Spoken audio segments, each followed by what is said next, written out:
Hola, buenas tardes. Soy alumna de INAC, de la carrera técnico en trabajo social. Esta asignatura es Desarrollo y Crecimiento Personal 2. Estamos en la semana de trabajo 5 con la profesora María Angélica Riscal. En este PowerPoint tiene como fin hacer un video para la asignatura que mencioné.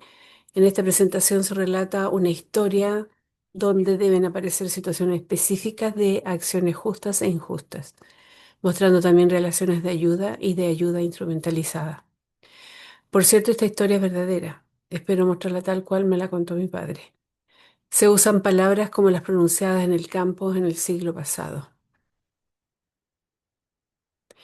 Corría mayo del año 1934. Pepo aún no cumplía 6 y Lito tenía casi 5 años. Hacía un par de días que los hermanos Pepo y Lito vivían en casa de su tía abuela Beatriz, su esposo Pancho y los 7 hijos del matrimonio. Una casa ubicada en pleno campo de San Ignacio, Chillán. Pepo y Lito habían sido dejados en esa casa por su madre, quien se fue a trabajar a Santiago. Ellos habían perdido a su padre hacía ya 3 años. La tía Beatriz, que así le llamaban a Beatriz, era una mujer muy dura y golpeadora. Todos los días los dos hermanitos se asustaban al ver que alguno de los hijos de Beatriz era golpeado con varilla, cinturón u hojota. A la semana de vivir en esta casa, con días de mucho frío, Beata despertó a los niños muy temprano y les dio la instrucción de mover unas piedras desde un lugar a otro. Pepo y Lito, vestidos con un pijama improvisado de delgada tela, con sus manos casi congeladas, tomaron esas piedras frías y las movieron. Se demoraron un par de horas. Al otro día, Beata nuevamente despertó a los niños y los hizo mover las mismas piedras a otro lugar. Al tercer día lo mismo, y así transcurrió una semana donde la instrucción de ese día fue mover las piedras al mismo lugar donde estaban al principio. Pepo con sus pocos años se dio cuenta de que todo aquello no tenía sentido y le dijo a su tía abuela: ¿por qué movemos las piedras de nuevo a donde estaban? Inmediatamente Beatriz le pegó una bofetada a Pepo tan fuerte que le comenzó a salir sangre de la nariz. Y Beatriz le dijo casi gritando: porque es la única manera que aprendan que la vida es difícil. Beata volvió vociferando a su casa. Matilde, la hija de 15 años de Beatra, ayudó a Pepo a lavarse la cara de lágrimas y sangre. Luego lo secó con su delantal. Lito temblaba de miedo y lloraba. Ella abrazó a ambos niños y les dijo suavemente: ya, ya va a pasar. ¿Pero por qué me pegó? Lloraba y gemía Pepo. Porque ella cree que así le enseña y no se da cuenta que para lo único que sirven los golpes es para aprender a golpear, pues. Ciertamente, Matilde tenía una inteligencia emocional adelantada para su tiempo.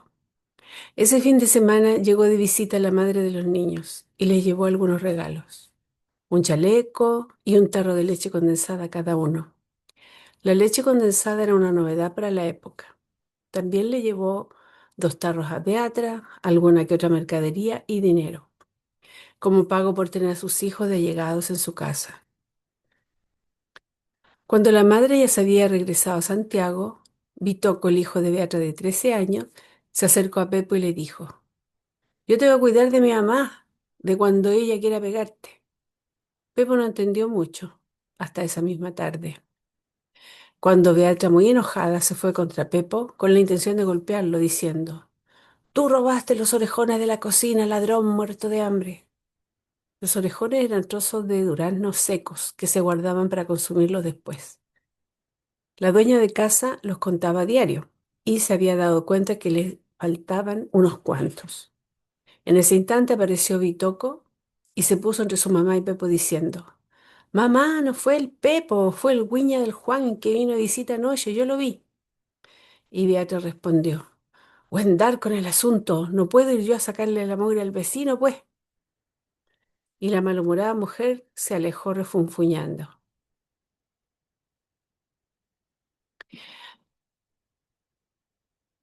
De inmediato, Bitoco le dijo a Pepo: Me tenéis que dar la leche condensada que te trajo tu maire. O si no, para la otra no te defiendo nada, ni a tu hermano tampoco, por gancho. Al pasar los años, cuando Pepo recordaba todo aquello, lo hacía con pena porque le hicieron sentir a él y a su hermano como cosas totalmente desechables, un trato deshumanizado. Matilde fue la excepción de ese maltrato. Vitoco había instrumentalizado su ayuda a los hermanitos, pidiendo un pago por ir en defensa de ellos. Pepo accedió, primero con el tarro de leche condensada y luego con mandados. Pepo nunca pudo olvidar en todo el tiempo que permaneció en aquella casa que fue maltratado también por Vitoco. Y lo peor fue que, a pesar de eso, los hermanitos no se libraron de todas las golpizas de Beatra, ni tampoco del hambre. En 1935, al otro año, Matilde ya no estudiaba, pero entre otros quehaceres se encargaba de llevar a sus tres hermanitos menores y a Pepo a la escuelita rural. Allí un día se atrevió a conversar con la maestra para contarle que sus parientes Pepo y Lito estaban sufriendo. Matilde le contó a la maestra acerca del maltrato que sufrían. Eran vestidos con trapo ya que la ropa que llevaba la mamá como regalos eran usadas por los hermanos de Matilde. A Pepo y a Lito los hacían dormir en el silo porque no había más camas y además los golpeaban. La maestra tenía conocimiento de un internado que funcionaba en Chillán, el que pertenecía a los curas de la Salle. Ella tenía excelentes referencias de esa institución, donde los jóvenes egresaban de 18 años sabiendo algún oficio. La maestra fue personalmente al internado a presentar el caso de aquellos dos hermanos. También se encargó de entrevistarse con la madre de los niños en una de sus visitas desde Santiago, para explicarle que sus hijos estarían mucho mejor en ese internado y solicitar su autorización para el ingreso. Gracias a la colaboración de Matilde y a la orientación al servicio de la maestra, los niños fueron internados. Sus vidas, que nunca fueron fáciles, cambiaron para mejorar. Tenían una cama cada uno, ropa decente, comida, educación. Permanecieron en Chillán hasta el terremoto de 1939, desde donde tuvieron que ser trasladados a la protectora de la infancia en Santiago, que también pertenecía a los curas de la Salle. Egresó Pepo del internado con 18 años para ir a hacer el servicio militar. Un año después lo mismo ocurrió con Lito. Estos hermanos se convirtieron en hombres de bien. Fueron capaces de formar sus propios hogares, siempre con mucho trabajo, honradez y cariño hacia sus familias. Ellos permanecen en el recuerdo de sus descendientes, quienes ya suman 70 personas, y yo soy una de ellas. La reflexión final se la dejo para que la lean. Ya se me acaba el tiempo.